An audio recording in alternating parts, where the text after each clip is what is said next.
наурыздан бастап кешегі халықаралық әйелдер күні мерекесі өтті. 14 наурыздан бастап мінекей наурыздың мерекесін атай бастап отыр.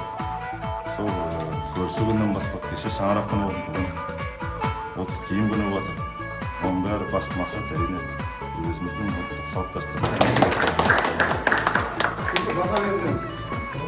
Мен Қазақстанның картасындағы жер аман болсын. Сол жерде мекендейтін ел аман болсын.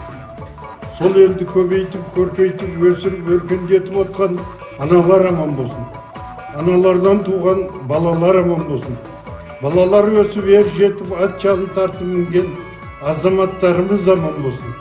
Елдің экономикасын, мәдениетін, ғылымын, білімін алға сүйреп келе жатқан зиялы қауым аман болсын.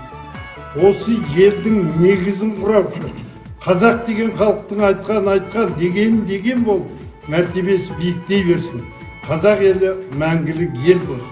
Осы елде тұрып, Қазақстанның өсіп өркендеуіне сүбелі үлес қосып жүрген басқа ұлттар аман болсын. Тәуелсіздігіміз тұғырлы, өміріміз ғұмырлы, даңқымыз дүбірлі, еңсеміз ерен, бауырымыз берен, ниетіміз қабыл, мұратымыз асыл.